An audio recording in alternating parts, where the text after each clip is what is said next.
I got two different knives we're going to be checking out today. What is going on, guys? Welcome back to the channel. My name is Miguel. You're watching Miguel EDC, the channel where we talk everything EDC gear here. And today we're checking out two knives, one from TacKnives, a very special one here from Vosteed. It's going to be an interesting one. And straight out of the pocket here, I have all weekend long, I've been enjoying the Excalibur from Kunwu Knives, a metal complex design. I bought this one with my own money, sponsored by the wallet. So smash that like button for the YouTube algorithm. It really helps support what I do here. But yeah, this is an absolute treat. I've really been enjoying it a ton. And let's go ahead and just break some seals here. I'll have links to all of the products, knives, and everything else you see in this video linked down below, including the Excalibur if you want to check it out. It does help out the channel when you use those links, but it's entirely up to you and at zero extra cost. Starting things off here with Tac Knives. We're making some really good budget stuff lately, and I believe this is probably one of their most recent budget models. Looks like we have some Omega springs here, spare ones, which is always appreciated. I'm yet to have an Omega spring break on me, like almost, what, 3 years into the hobby now. Got a Velcro patch here and some stickers to go along with it as well. But let's go ahead and dig in here to the zipper pouch. Bada bing, bada boom. We got some good, kind of like cushiony inside, and bam, there is the knife. I believe the name on this one is the Viper. First impression, we're looking at G10 here. On the handle, we have recessed liners, not quite full liners, but more of a cartridge liner here in the front. We can see the additional screws, just this front section here for the crossbar lock. Captive pivot, blacked out hardware, deep pocket carry clip that's reversible on the opposite side, as it should be, because the crossbar lock is an ambidextrous friendly knife, lefty friendly. So there you go. Got that check, and check. Matching crown G10 backspacer there in the back, and the blade should be a treat. So if you're ready, I'm ready. Here we go. I'm going to use the opening hole, and bam, send it. All right, let me just do it one more time, get a better feel for it. Oh yeah, that is good. Of course, going to be on ball bearings, as you would expect. Almost kind of get a little bit of a whip, little sound effect on the acoustics department. That's pretty dope. Spidey flick is money. Thumb deployment is money as well. Money! You can slow roll it. All different deployment methods are pretty dialed in. Now for the blade, check this out. We are looking at, what are we calling this? Sheep's foot, harpoon sheep's foot. I'm gonna roll with that. Flat grind here with a satin finish, 14C 28-inch steel, which is good. We're looking at a blade length here of 3.53 inches and a thickness of 1.5 millimeters. Or let's translate it into freedom units here. 0.08 inches thickness on the blade and about a 0.44 inches on the handle, right? That's less than the average 0.5 or half an inch here in the channel. Overall length on this bad boy, as I set it down here so you guys can take some pictures. Miguel, put the knife down, man. You move around too much. I got you, fam. Overall length coming in at 8.13 inches on this bad boy with a weight of 3.2 ounces. So it's pretty lightweight. Definitely on that 3-ounce mark. That is super lightweight in my book. They have different handle colors available. Black, blue, and gray. Right, this black one here is pretty good for me. In my opinion, it kind of goes with everything. But if you're more of a blue color fan, if you like gray, right, they got all those different options. OEM on this one is TacKnives, which I think is TacKnives OEM, pretty much in-house. Got a quick note here I'm going to read off screen from Shane. Thank you for taking the time to check out the knife. This is the Viper. I'm not sure if you saw the Instagram post, but that pretty much sums up the idea behind this design. Designing a budget knife is always a challenge. With premium knives, it feels like the sky's the limit. There's so much you can do to make them interesting. But with budget knives, cost becomes the main constraint, and that affects almost every decision.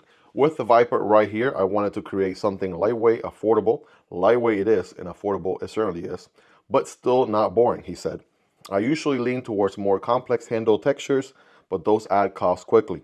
This time, I challenged myself to keep it as simple as possible while still making it feel unique.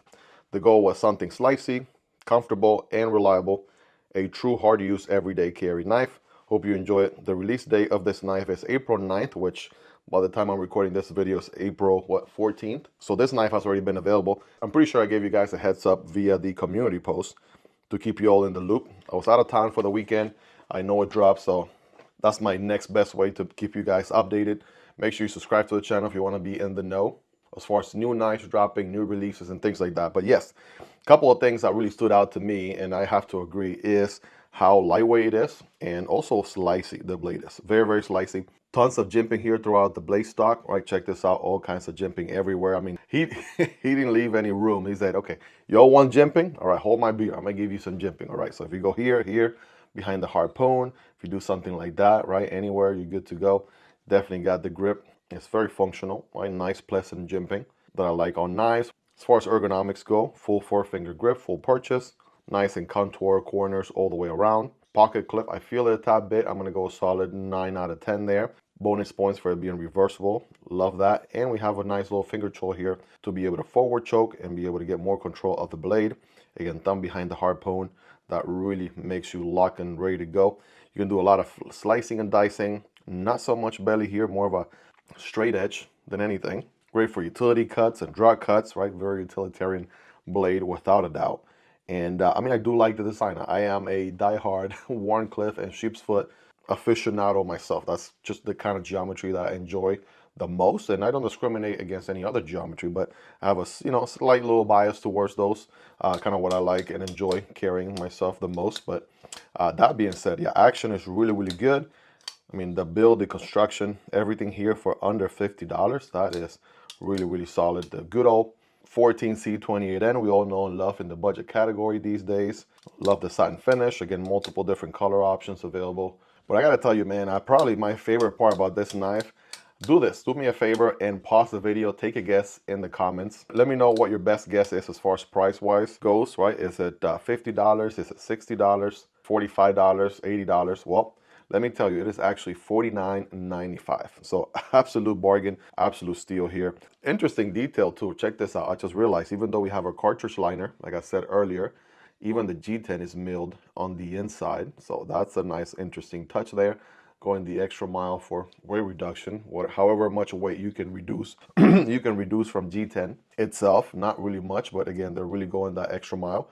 $49.95 price-wise, that is actually a pretty on banging price right there. I absolutely dig that. Let me give you a textbook example of a good plunge grind. Check this out. Right there where my nail is, that is insane. That's where the plunge grind starts. So you can do tons of sharpening on this one without developing a smile, which is a good sign.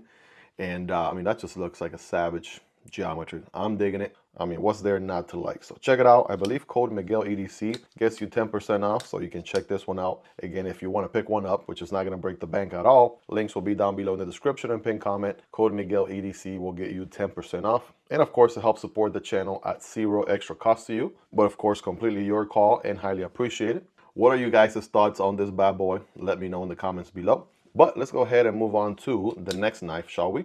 Zoop. All right. Hope you guys are ready. So am I. Let's go ahead and dig in here, right? Drum roll, please.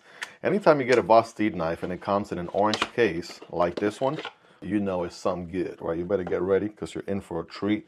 And this is a special one here because it is a collaboration with some of my favorite people in the YouTube content creation knife space.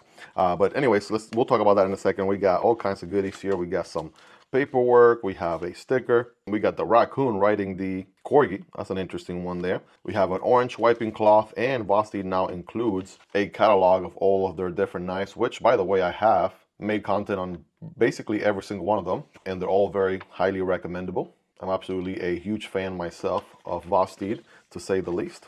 But what knife are we looking at right here? Well, let's just go ahead and rip the band-aid. Bam, here it is, ladies and gentlemen. Holy smokes. The nipple. It just sounds funny even saying it that way. There's a little bit of a play on words there. It's the Nip-L, right? The Nip large. If you're familiar with Divo knives and the original Divo Nip, right? I have it. We'll do some size comparisons in a moment, but this is the Nipple L. And all jokes aside, I know there's plenty of jokes to be made. Feel free to sound off in the comments. But from what I understand, Lefty and Colin Mason-Pierre from Divo Knives, they were thinking about having Vosteed be the OEM for the Nip-L, and eventually they just ended up licensing the Nip-L so that Vosteed could do it as a sort of like a collaboration, aka licensed design style knife. And that's what we have here. A lot of people were wondering, like, did Vosteed just copy Divo's Nip design? What's going on? No, they're working together, guys. Like, chill, right? Vosteed wouldn't do something like that. Obviously, they're working together, which is awesome. Love to see it. Titanium handles. We have a titanium pocket clip here. This is one of many variants. There are other variants available. This one here has sort of like the, what I call this, what, purple and black, right? If I'm not colorblind. If it's a different color, let me know if you're a color expert. But we have an opening hole here, and we have the good old button-operated liner lock, which they had to redesign. So we'll talk through all of that, and bam, here is the knife, ladies and gentlemen. Man, it's definitely quite a bit larger than the nip, right? The original nip. I know they did a nip light at some point. I featured it here in the channel. The original one was titanium. I want to say they did some carbon fiber versions. They did an aluminum version. Now we're getting a large version, and large it is. I believe it's over 7 inches on this bad boy here. Let's just get a quick read here. While we're at it, we have, yeah, about close to 7.5, somewhere in that ballpark. 3¼ on the blade, 3 inches on the cutting path, or just about, and about just a little over 4¼ around 4.3 inches on the handle. As far as the blade goes, we're looking at L-Max steel. This one's blacked out. There are some stone wash finishes available. And yes, in case you're wondering, guys, this is a hollow ground. That's just what the doctor ordered right there. I'm not sure if the camera is going to be able to pick it up like this, but yeah, beautiful hollow ground, very, very slicey, very thin behind the edge. You know, this one's going to be a slicer through and through. L-Max steel, which I absolutely love to see on a knife like this one. Big fan of L-Max. And I even read somewhere that they reworked the button. Typically, the button operated liner lock is a little bit further back, like somewhere around here, but they kind of pushed it up a little bit away from any possibilities of disengaging the knife on yourself. So that's a good sign. On the close, well, that's a guillotine. Hold on a second. Let me just calibrate here. There we go. Of course, ball bearings, nice and smooth. All right, there's your reverse flick. Thumb deployment is good. I wonder if, I want to say, if I know Lefty the way I know Lefty, maybe he likes a stiffer detent. This one is somewhere in a happy medium, right? Maybe they talked it with Vosteed and said people are going to like more of a happy medium detent feel. Not too stiff, not too loose, right? Somewhere in the middle. And I feel like they achieved that. So that's nice. So action is great, whatever method you go with. We got some beautiful milling on the outside, right? Gives it a nice little touch here. Kind of reminiscent of the original design we'll look at in a second. Nice chamfering all the way around. Matching titanium backspacer, which is also nice. Pocket clip is titanium as well. You're probably wondering, Miguel, it's Lefty we're talking about here, right? Did they make a Lefty version? And the answer is yes. There are Lefty versions available. I believe there are less quantities of those available, so you definitely want to jump on those if you want a Lefty version. I think they did it so that whether you get a Lefty or a righty version, you can have a clean show side. So here's a righty version, right? Clean show side, no need for a filler tab or anything like that.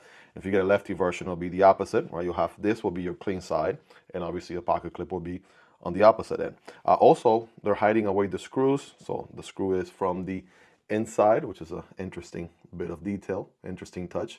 And check out how slim that blade is. That's crazy. And in a way, I was looking at pictures, and it's interesting to see it here in person. I was like, did they make the Nip-L tie slim? Because they've been making a lot of titanium slim knives recently. They just did the porcupine, and they have done the raccoon. Of course, the parallel started everything with the Vosteed tie slim and titanium slim knives. But this one is just slim enough, but still a little bit thicker here towards the top end. Enough to give you a good, I want to say, good, solid 4-finger grip. I know the original nip was meant for you to forward choke at all times, because that's the only way you could get a full 4-finger grip, but not here, right? You do have the finger choil, which is a nice staple of the nip design, and you can forward choke, get better control of the blade, do some cutting, some slicing, right? Use a utilitarian blade. It's a nice little reverse tanto sheep's foot blade. You get some draw cuts, utility cuts, things like that. Good plunge grind situation. I mean, this is a textbook example, once again, like I said earlier, about a good plunge grind right there. Check that out. Right about where my nail is. Look how, like, it stays thin pretty much the entire way up until about right there, which is awesome. Love to see that. No smile anytime soon. On the drop, this thing is a guillotine, right? Better clear your fingers. Very nice, smooth action for sure. I know there's some hidden details. I want to say, I think I saw some pictures.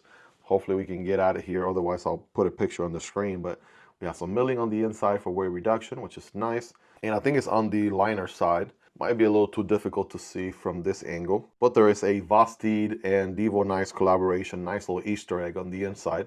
If you want to check one out, I'm sure Lefty has done a knife disassembly in his channel by now. So check that out if you're interested. But man, nice, smooth, awesome action. Love to see the nip making a comeback. I'm glad they kept it a hollow ground, which is what it should be. And Vosteed, in case you're listening, I would love to see more hollow grounds from you. I feel like Vosteed, after seeing this, they absolutely do a great job with hollow ground. So we should hopefully Why don't we see more hollow grounds? I'm not sure, but we'll definitely love to see more hollow ground work. I think even some of you guys have said it in the comments, right?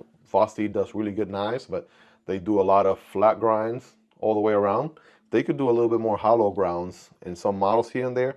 It would absolutely spice things up, just like they're doing here with the Nip-L or the nipple, right? You know it's going to be the running joke with this knife. I mean, it was intentional. If you know Lefty, aka Kevin and Colin, I mean, they're jokesters. Obviously, that was absolutely intentional. I want to say it might have even been something the community came up with and suggested to Lefty to do. So yeah, love to see something like this come full circle. And now for the moment of truth, here's the OG nip. This one has a very special place in my collection because it was one of the first, or actually a knife that I got a chance to keep from Lefty. He went ahead and told me to keep it. And you know, it just holds a very special place in my heart. It's my first Divo knife. And I had just joined his knife pass around, which as you guys know has been instrumental for my channel and its growth. This one had S9EV as a steel, stone wash finish, same hollow ground. Again, the ergonomics or the handle is shorter, so if you try doing a full 4-finger grip, the pinky was in no man's land. It was meant to be a full 4-finger or forward choke position type of knife at all times. So definitely a little bit smaller. You can see they kept all the different lines and things like that throughout as much as they could. So for the moment of truth, right, what do they look like side by side? Well, here you go. Check that out. The original nip right there in titanium. I want to say this one was a White Mountain Knife exclusive. And here is the new Nip-L, right? Quite a big difference, going from under or around 5.5 inches to, like we said earlier, right, 7.5 or around there. So an additional 2 inches can make a big difference. Anyways, guys, let me know your thoughts on the Divo Nip. We also looked at the Viper here from TacKnives. Check that out. Here they are side by side. A little bit of a longer knife, a little bit of a cutting path, more or less, right? Similar geometry. Well, with a reverse tanto, you're getting a harpoon on that one. That's more of a budget approach. This is more of a premium approach with titanium and L-Max. Links to all these down below in the description and pin comments so you guys can check them out. Again, it does help out the channel when you use my links, but that's entirely up to you and at zero extra cost. Of course, highly appreciate it. Shout out to TacKnives, shout out to Vosteed for sending these in for me to check out and share with you guys. Check out this video to the left that YouTube recommends, or this video to the right that I think you're really going to enjoy. Thank you all so much for hanging out with me until the end. Take care, and I'll see you on the next one. Either this one or this one. Peace.